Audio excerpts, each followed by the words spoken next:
তো বন্ধুরা, আজ নপাড়া হাই স্কুলে বিজ্ঞান প্রদর্শনীর ব্যবস্থা করা হয়েছে। এখানে জেলা বিজ্ঞান কেন্দ্র থেকে একটি ভ্রাম্যমাণ বিজ্ঞানের বিভিন্ন প্রজেক্ট নিয়ে একটা গাড়ি আমাদের বিদ্যালয়ে এসছে।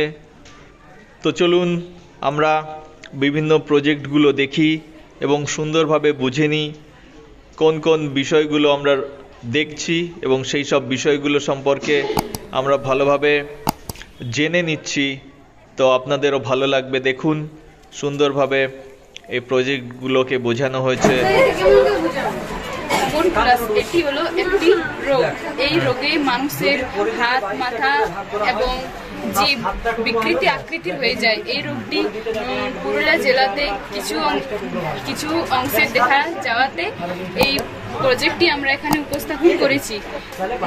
এটি সাধারণত দেখা যায় জঙ্গলমহল এলাকায়। এই রোগটি জন্মগত হয়ে থাকে আর এই রোগটি পুরুলিয়া জেলাতে 22% লক্ষ্য করা যায়। এই রোগটি দেখার জন্য এই কার্ডটি ব্যবহার করা হয়ে থাকে। এটি ত্বকের কপাল, পিঠ, বাহু ইত্যাদি জায়গায় রেখে এই রোগটি পরীক্ষা করা হয়ে থাকে, তাই তো?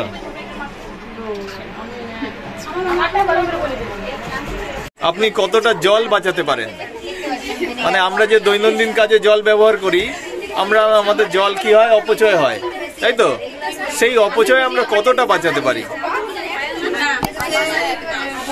নিচে জলের পরিমাণটা খুবই সীমিত। সেই জলটি আজকে শেষ না হলেও এক সময় শেষ হতেই পারে, কিন্তু জল যাতে শেষ না হয়ে যায় তার জন্য আমরা এখনো কোনো ব্যবস্থা গ্রহণ করিনি। অযথা যাতে জলের ব্যবহার না হয় তার জন্য আমাদেরকে এগুলি করতে হবে। মানে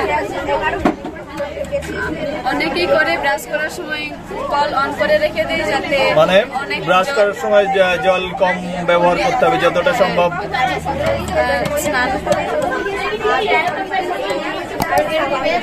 স্নানের সময় এখানেও কলটা কন্টিনিউ অন করে রাখা যাবে না। আর এটা সাধারণত কেউ করে না। মানে জল অপচয় জলের অপচয় বন্ধ করতে হবে, জলকে সেভ করতে হবে, সেরকম ধরনের পোস্টারিং আমাদের করা উচিত, তাই তো? পাইপ দিয়ে গাড়ি ধোয়া হয়, এখানেও অনেকটা জল অপচয় হয়।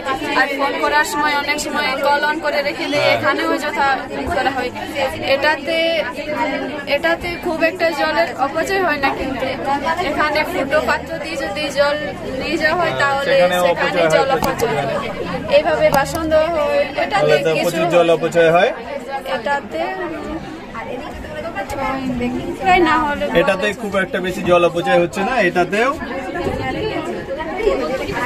যাই হোক, মোটামুটি আমরা বুঝতে পারলাম কোন কোন উপায়ে জলকে আমরা বাঁচাতে পারি, আর আমাদের উচিত জলকে সংরক্ষণ করে রাখা, তাই তো? ওকে, ধন্যবাদ। এটা হচ্ছে একটা গেম, এটার নাম প্যাটার্ন মেমোরি। এটাতে আপনার কনসেন্ট্রেটটাকে চেক করা হবে। এখানে শুরু হচ্ছে গেমটা, এদিকে যে লাইটগুলো জ্বলবে সেই লাইটগুলো টিপে এদিকে লাইটগুলো সুইচগুলো জ্বালাতে। তাহলে গেমটা আমি স্টার্ট করছি। কোথায় লাইট জ্বললো? এইদিকে এটা এটা জ্বললো। এবার এই দুটো, এটা এটা এটা এটা এই তিনটা। ও, মানে এইদিকে যেগুলো আছে এই প্যাটার্ন গুলো মনে রেখে এইদিকে লাইট গুলো জ্বালাতে হবে। ওকে ওকে ওকে, আচ্ছা আচ্ছা, সিম্পল গেম কিন্তু মাইন্ডের ভালো গেম।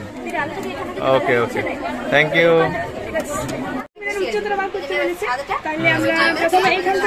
কুতুব মিনার কত উঁচু আমরা কিভাবে বুঝবো?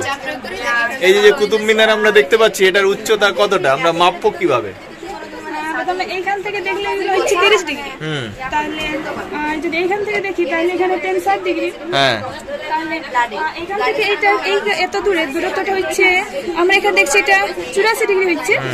তাহলে ডিসটেন্স ইনটু মানে 60 ডিগ্রি মাইনাস 30 ডিগ্রি যদি আমরা মানগুলো বসে করি তাহলে কুতুব মিনারের উচ্চতাটা পাওয়া যাবে। আচ্ছা, তাহলে আমরা এই দিক থেকে এদিকে যখন চাঁদাটাকে আমরা ঘোরালাম তাহলে কি হলো? এইখান থেকে এত দূরের মধ্যে কুতুব মিনারের মানে এত দূরের মধ্যে দূরত্বটা, এত দূর এখানে আমরা দূরত্বটা পেয়ে গেলাম। সেই দূরত্বটা দিয়েই আমরা সরাসরি কুতুব মিনারের উচ্চতা ডিরেক্ট না মেপে আমরা অঙ্কের সাহায্যে মাপতে পারলাম, তাই তো? ওয়াটারের এই সাইডে যতগুলো আছে যেমন হচ্ছে বেকারি, লেমন, টমেটো, মিল্ক, এগুলোতে মানে অ্যাসিডের পরিমাণ মানে বেশি আছে।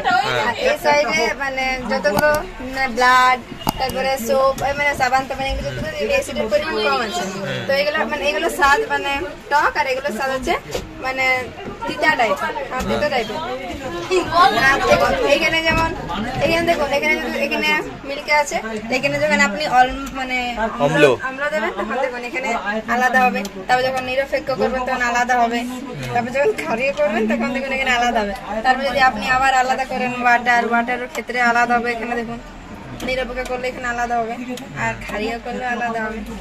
মানে প্রত্যেকটার আলাদা আলাদা, মানে কোনটার অম্ল জাতীয়, কোনটা সিম্পল মানে নিরপেক্ষ, আর কোনটা ক্ষারীয়, সেটা আমরা বুঝতে পারলাম এই স্কেলের সাহায্যে, তাই তো? ওকে।